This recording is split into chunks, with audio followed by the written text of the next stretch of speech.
બટેટાની wafer બનાવીશું. તો બટેટા છે તેને આપણે પાણીથી ધોઈ લઈશું. હવે આપણે બટેટા ધોઈ અને સાલ ઉખેડી લઈશું. આ રીતે આપણે સાલ ઉખેડી અને પાણીમાં રાખી દીધા છે. હવે પછી આપણે તેની વેફર પાડી લઈશું. હવે આપણે બટેટા છે તે સાલ ઉખેડી અને તૈયાર કરી લીધા છે. હવે આપણે તેની વેફર પાડી લઈશું.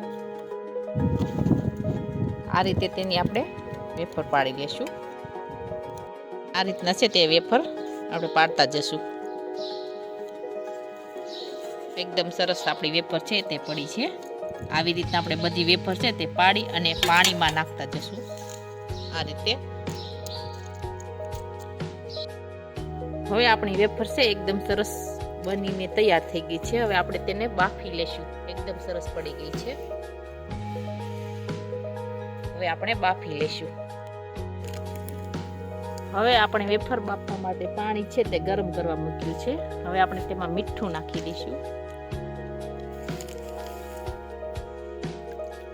હવે આપણે પાણી છે તે ગરમ થવા દઈશું.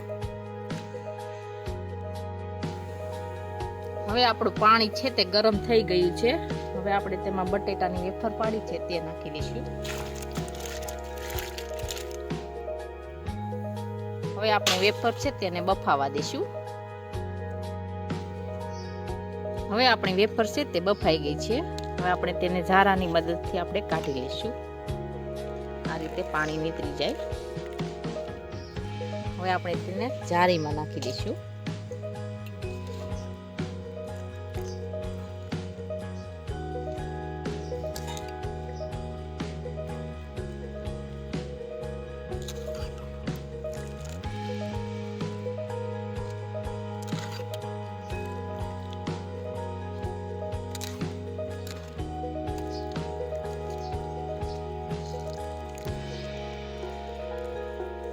હવે આપણે થોડું મીઠું નાખી ફરી પાછી બાફવા મૂકી દઈશું બીજી વેફર.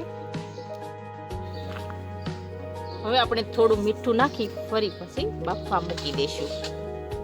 બહુ ઝાઝું મીઠું નથી નાખવાનું, પહેલા નાખેલું છે એટલા માટે. આ જ રીતે આપણે બધી વેફર છે તે બાફી લેશું. હવે આપણે વેફર બાફી છે તે વેફરને આપણે સૂકવી દઈશું. આ રીતે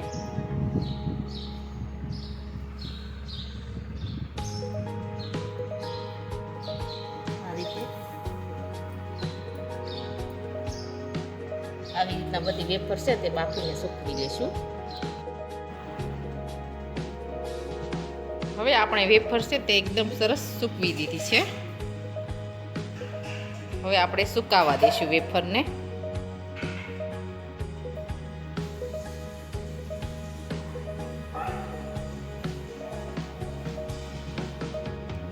આપણી વેફર છે તે એકદમ સરસ સુકાઈને તૈયાર થઈ ગઈ છે. હવે આપણે તેને તળી લેશું. હવે આપણે વેફર તળવા માટે આપણે તેલ છે તે ગરમ કરવા મૂક્યું છે. હવે આપણું તેલ છે તે ગરમ થઈ ગયું છે. હવે આપણે તેમાં વેફર તળી લઈશું.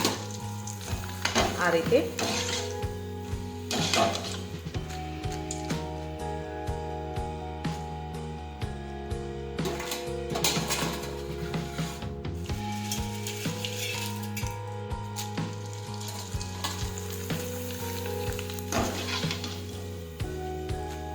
આવી રીતથી આપણે વેફર છે તે બધી તળી લઈશું.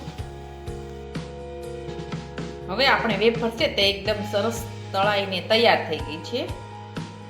તો આપણી વેફર છે હવે એકદમ સરસ બની ગઈ છે. અને અમારો આ વિડીયો ગમે તો મારી જેકે કુકિંગ્સ એન્ડ હેન્ડવર્ક ચેનલને લાઈક કરો, શેર કરો અને સબસ્ક્રાઈબ કરો.